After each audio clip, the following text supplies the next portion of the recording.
Sek, yung kahapon po kasi, may mga posts sa online na about na yung pag-attend ni Pangulong Ferdinand Marcos sa Bataan, produkto daw po ng AI at last year pa daw po yun. Ano pong masasabi ng palasyo? Alam naman ng mainstream media ang katotohanan. So tayo, yung mga matitino na taga-mainstream media, yung mga matitino na nasa social media, kayo na po ang magpatunay kung ang nakikita nila na ginagampanan na event o pinupuntahan ng Pangulo na event ay AI lamang o totoo. So kayo po ang maaaring makatulong din sa amin dahil on the part of the government, ginagampanan lamang po ng Pangulo ang kanyang obligasyon para sa taong bayan at para sa bayang ito. Kung mayroong mga naninira, alam naman natin kung saang parte ito nang gagaling. At suportahan natin mismo ang gobyerno at labanan natin ang fake news. And dun po sa naging reaction naman ni VP Sara kahapon sa President's health condition at sinabi niya ay isang answer lang, good luck. Ano po naman ang masasabi? Isang sagot, pero makikita nyo sa body language kung ano ang ibig sabihin. Nung tinanong ito, na masasabi nating irresponsible, isang irresponsableng tanong dahil walang pinanghuhugutan, walang batayan. Itinanong sa kanya, ano masasabi patungkol sa di umanong lumalalang kalusugan ng Pangulo. Doon pa lang sa word na lumalalang kalusugan, alam natin na walang basihan. Pero itinanong pa rin sa kanya. Kaya ang nakuha rin natin sa Vice Presidente ay isang irresponsableng sagot. Good luck. With a smile. At lahat sa paligid niya ay nagtatawanan. Bilang isang Pilipino, hindi natin gawi ang mangutya, pagtawanan, ang sino mang may sakit. Lalong-lalo na kung ito'y ginagawa lamang. Ginagawang sakit para masira ang Pangulo. Ang sabi nga nila, an idle mind is the playground. Or rather, an idle mind is devil's playground. So makikita natin, tumawa, is that a last laugh mentality or mockery of misery? Hindi ba dapat ang isang tao kapag may sakit, mas binibigyan natin ng atensyon at binibigyan natin ng dasal para mas maging maigi ang kalusugan? Hindi mo tatawanan at parang ikaw pa ay sarcastic sa iyong mga kasagutan. Salamat po. Sunod po ng tanong, Tristan Nadalon, Newswatch Plus. Yusek, good afternoon. Follow up na rin po doon sa fake news kasi may question po ko on anti-fake news efforts ng Malacanang. Kahapon po sinabi na nakakapansin ng surge of fake news sa kalusugan ng Pangulo recently. No? Gaano po kadesidido ang palasyo na may masampulan at maaksyonan ng legal action sa mga nagpapakalat po ng mga ganitong impormasyon? Kayo po ba nag-iisip minsan kung bakit nga ba dumadami ang fake news ngayon? Meron bang pagkakataon? Sinasadya ba? At alam naman natin kung ano yung mga fake news na naglalabasan. Ito'y halos lahat laban sa Pangulo at sa administrasyon na ito. Patungkol sa kalusugan, wala daw ginagawa ang gobyerno, lalong-lalo na patungkol sa krisis sa Middle East. Yan ay lahat ay kasinungalingan. Kitang-kita po natin kung paano gumalaw ang Pangulo at kung paano magtrabaho ang gobyernong ito. Meron pong ginagawa, nakita niyo po, sinimula na po ni Secretary Dave Gomez ang bibigay ng impormasyon sa DOJ para mas malawak ang imbestigahan ang mga taong nasa likod ng fake news na ito. At inaanyayahan na rin po namin, gagawa po ang PCO ng isang website o isang platform kung saan niyo po isusumbong lahat ng fake news na nagkakalat at yan po ay hindi namin tutulugan at lahat po yan ay dapat nasampahan ng kaso. Inuulit po natin, fake news. Yusek, on another topic, some groups are raising the alarm over the implementation of the DILG's Safer Cities Policy. You have Kabataan Party List saying this is anti-poor and elitist, saying the government should focus on addressing poverty than ordinance enforcement. Yung sa 10 p.m. curfew minors, sabi naman po ng grupong Samahan ng Progresibong Kabataan, this may conflict with the Juvenile Justice and Welfare Act na wala raw po dapat penalty ini-impose sa mga bata.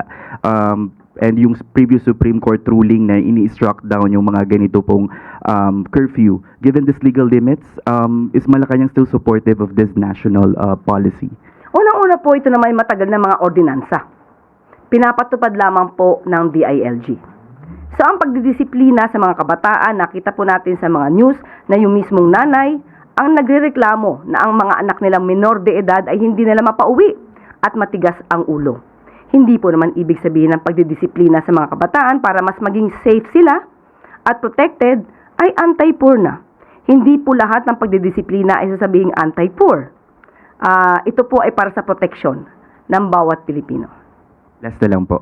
May paalala na lang po bang Malacanang sa law enforcement agencies that baka yung iba po ang tendency is ma-abuse yung power to enforce these ordinances? Sa lahat na ng aabuso, ngayon pa lamang po, isumbong niyo po agad para po maproteksyonan din ang mga inaabuso at mapanagot ang mga otoridad na nang-aabuso ng kanilang kapangyarihan. Thank you. Hardy Balbuena, IBC 13.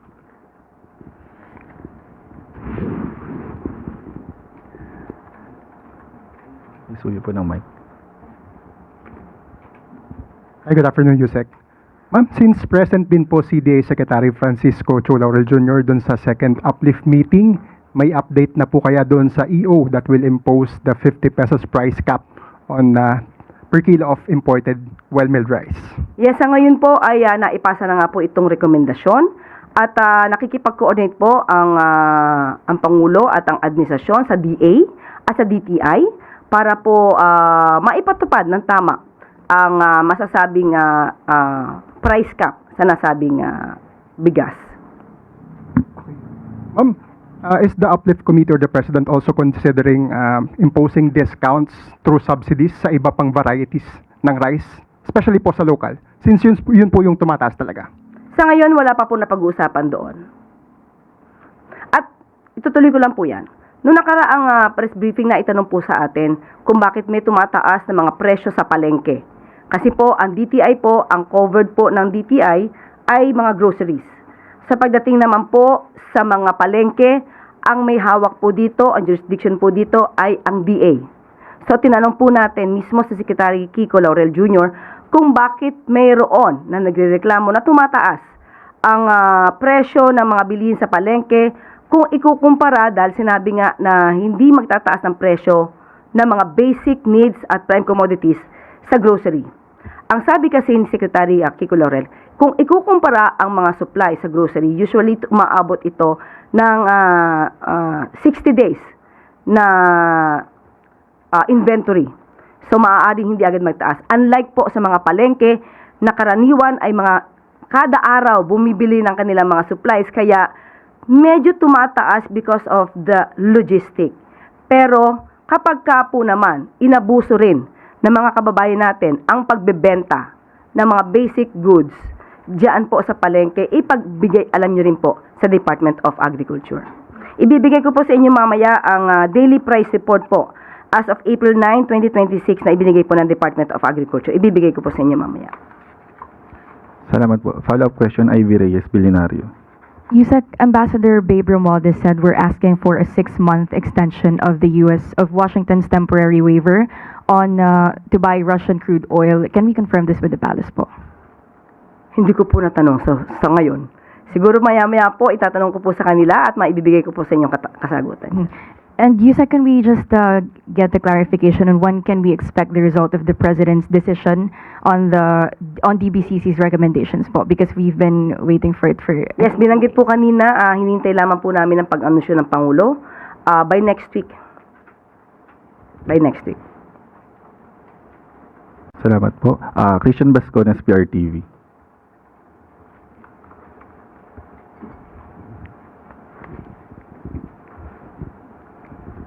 You, sir, aside from saying na nothing is off the table, humingi po ng assurance ang taong bayan, no? Particularly yung mga middle class, sa anong tulong ng pamahalaan ang pwedeng maibigay sa kanila. Like itong panukalang ahon bill ni Manila Congressman Rolando Valeriano bilang alternatibo daw po sa Bayanihan 3. This aims to give assistance to middle class 3,000 piso every month sa loob ng 18 months. Ano po yung reaksyon ng palasyo dito?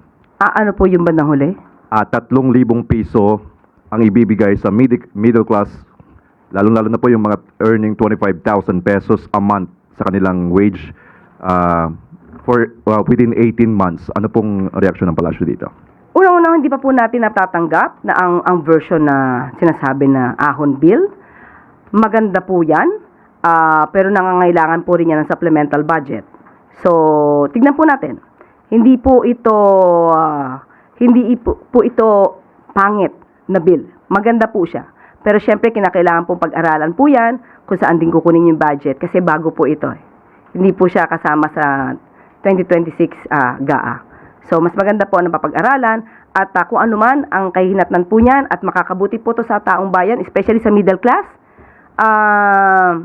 hindi po naman yan tututulan ng Pangulo. For as of now, kailangan makita po yung pinaka-version po ng Okay. Pangulo. Aside from yung sa mga fair discount po sa ating mga middle class, yung nakaka-consume po talaga nito, possible din po ba yung cash aid sa mga middle class, lalo-lalo na po yung mga minimum wage earners?